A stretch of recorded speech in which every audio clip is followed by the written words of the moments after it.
নমস্কাৰ ষ্টুডিঅ' পৰা নেত্ৰজিত বৰা প্ৰাক্তন প্ৰধানমন্ত্ৰী মনমোহন সিঙৰ এখন পত্ৰ এতিয়া সমগ্ৰ দেশজুৰি এক প্ৰকাৰৰ জুকাৰণিৰ সৃষ্টি কৰিছে যিখন পত্ৰৰ জৰিয়তে এবাৰ প্ৰধানমন্ত্ৰী নৰেন্দ্ৰ মোদীৰ বিৰুদ্ধে এক প্ৰকাৰৰ খুব উজাৰিলে মনমোহন সিঙৰ মতে প্ৰধানমন্ত্ৰী নৰেন্দ্ৰ মোদীয়ে প্ৰধানমন্ত্ৰীৰ পদৰ মৰ্যাদা লাঘৱ কৰিছে প্ৰধানমন্ত্ৰী পদৰ গৰিমা নোহোৱা কৰিছে প্ৰধানমন্ত্ৰী নৰেন্দ্ৰ মোদীয়ে প্ৰধানমন্ত্ৰী মোদীৰ দৰে নিম্নমানৰ প্ৰধানমন্ত্ৰী মই আজিলৈকে দেখা নাই এনে ধৰণৰ মন্তব্য কৰিছে এবাৰ মনমোহন সিঙে এবাৰ প্ৰধানমন্ত্ৰী মোদীৰ বিৰুদ্ধে কেতপুৰ গুৰুতৰ অভিযোগ উত্থাপন কৰি দেশবাসীক এক প্ৰকাৰ আহ্বান জনালে যে দেশবাসীৰ বাবে অন্তিমটো সুযোগ দেশক বচোৱাৰ অন্তিমটো সুযোগ এনে ধৰণৰ মন্তব্য কৰিছে এবাৰ মনমোহন সিঙে প্ৰধানমন্ত্ৰী নৰেন্দ্ৰ মোদীয়ে প্ৰধানমন্ত্ৰী পদৰ মৰ্যাদা লাঘৱ কৰাৰ যি অভিযোগ উত্থাপন কৰি পত্ৰ প্ৰেৰণ কৰিছে সেই পত্ৰ এতিয়া সমগ্ৰ দেশজুৰি জুকাৰণিৰ সৃষ্টি কৰিছে আলোড়নৰ সৃষ্টি কৰিছে আজিলৈকে দেশৰ কোনো প্ৰধানমন্ত্ৰীয়ে প্ৰধানমন্ত্ৰী নৰেন্দ্ৰ মোদীৰ দৰে প্ৰধানমন্ত্ৰীৰ পদ মৰ্যাদাক লাঘৱ কৰা নাছিল বুলি অভিযোগ তুলিছে এবাৰ মনমোহন সিঙে আৰু এই পত্ৰই এতিয়া বিপদত পেলাব নেকি বিজেপি নেতৃত্বাধীন এই চৰকাৰখনক বা নৰেন্দ্ৰ মোদী নেতৃত্বাধীন বিজেপিক এই মুহূৰ্তত কিয়া ডাঙৰ প্ৰশ্ন সবিশেষ আনি টকছৰ দৰ্শকৰ প্ৰধানমন্ত্ৰী নৰেন্দ্ৰ মোদীক এবাৰ খুৰধাৰ সমালোচনা প্ৰাক্তন প্ৰধানমন্ত্ৰী মনমোহন সিঙৰ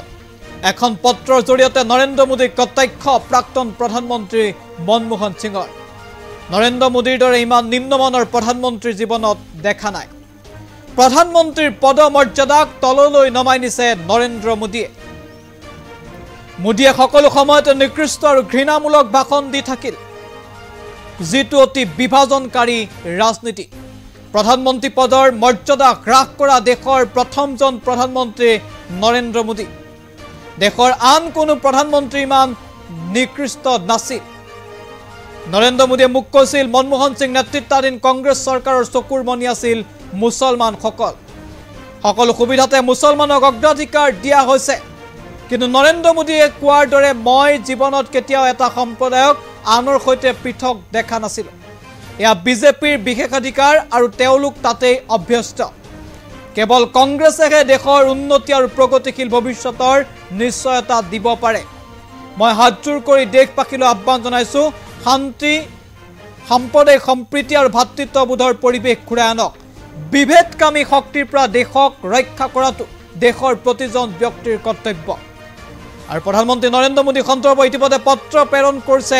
মনমোহন সিঙে প্ৰাক্তন প্ৰধানমন্ত্ৰী মনমোহন সিঙৰ এই পত্ৰখনে এক প্ৰকাৰ জুকাৰণিৰ সৃষ্টি কৰিছে যিখন পত্ৰৰ জৰিয়তে নৰেন্দ্ৰ মোদীক কটাক্ষ কৰা হৈছে আৰু কোৱা হৈছে যে প্ৰধানমন্ত্ৰীৰ পদমৰ্যাদাক তললৈ নমাইছে নৰেন্দ্ৰ মোদীয়ে প্ৰধানমন্ত্ৰী পদৰ গৰিমা নিষেধ কৰিব বিচাৰিছে নৰেন্দ্ৰ মোদীয়ে গৰিমা হ্ৰাস কৰিছে প্ৰধানমন্ত্ৰী নৰেন্দ্ৰ মোদীয়ে প্ৰধানমন্ত্ৰী মোদীৰ দৰে আজিলৈকে কোনো প্ৰধানমন্ত্ৰীয়ে এনেধৰণে প্ৰধানমন্ত্ৰী পদৰ মৰ্যাদা বা গৰিমা তললৈ নিয়া নাছিল এনে ধৰণৰ অভিযোগ তুলিছে এবাৰ মনমোহন সিঙে কেৱল সেয়াই নহয় কৃষকৰ আয় বৃদ্ধি সন্দৰ্ভতো এক প্ৰকাৰৰ প্ৰতিক্ৰিয়া প্ৰকাশ কৰি মনমোহন সিঙে পত্ৰ প্ৰেৰণ কৰিছে পঞ্জাবৰ লোকসকললৈ প্ৰাক্তন প্ৰধানমন্ত্ৰী মনমোহন সিঙে পত্ৰৰ জৰিয়তে কেইবাটাও আহ্বান জনাইছে কেৱল সেয়াই নহয় সমগ্ৰ দেশৰ জনতাক এয়া দেশবাসীৰ বাবে অন্তিম সুযোগ বুলি মন্তব্য কৰিছে ভাতৃত্ববোধ ঘূৰাই আনিবলৈ আহ্বান জনাইছে প্ৰাক্তন প্ৰধানমন্ত্ৰীগৰাকীয়ে নৰেন্দ্ৰ মোদীৰ বিৰুদ্ধে বিস্ফোৰক অভিযোগ তুলি এখন পত্ৰ প্ৰেৰণ কৰিছে মনমোহন সিঙে আৰু সেই পত্ৰ এতিয়া সমগ্ৰ দেশজুৰি এক প্ৰকাৰৰ আলোড়নৰ সৃষ্টি কৰিছে য'ত খুৰধাৰ সমালোচনা কৰা হৈছে প্ৰধানমন্ত্ৰী নৰেন্দ্ৰ মোদী